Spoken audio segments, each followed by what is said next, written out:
CGR fans, I've been playing games for a long time. Since before I was even able to read, I was mashing those two red buttons, collecting coins and saving princesses. My older brother had an NES, so my first gaming experiences were whatever games he owned. One game was this one, FAXANADU.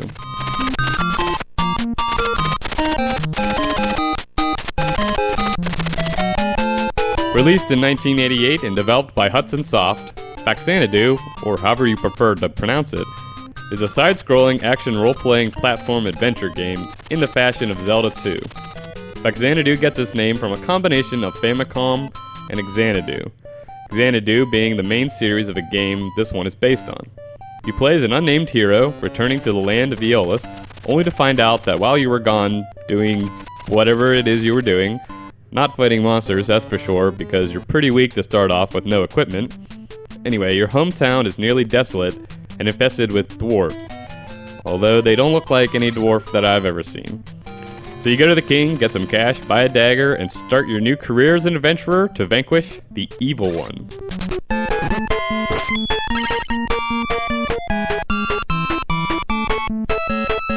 You progress through the game, killing mobs which reward XP and golds, buy gear, spells, potions, and keys from vendors.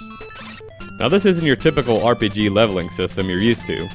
You have to earn a certain amount of XP, then find a guru, who also give you the passwords, called mantras, and they will reward you with a new rank.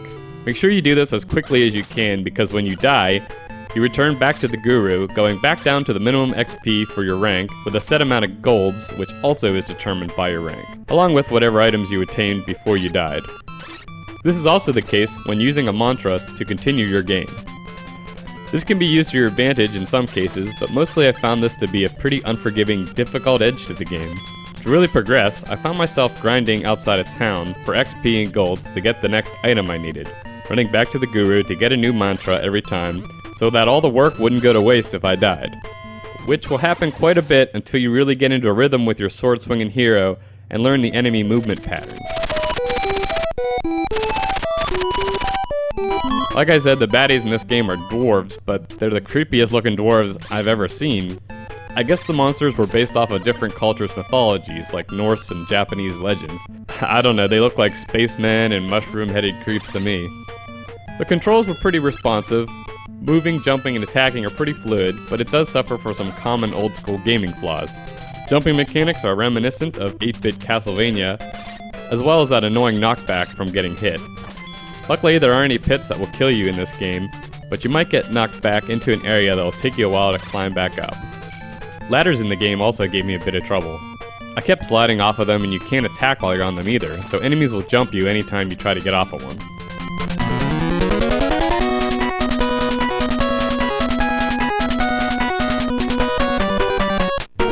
Easily, my favorite part of this game is the music. I think that's what made me think it was so awesome when I was younger. If you have to spend a lot of time grinding XP, at least you have some rockin' 8-bit beats to jam to.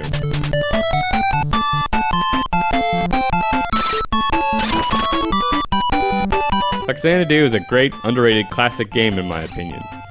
It can be pretty challenging, but that's the whole part of classic gaming, right? Give it a try if you've never played it before and you enjoy action-adventure games with a little bit of RPG elements. I found my copy at a used game store for $2. Oh, the price we pay for nostalgia.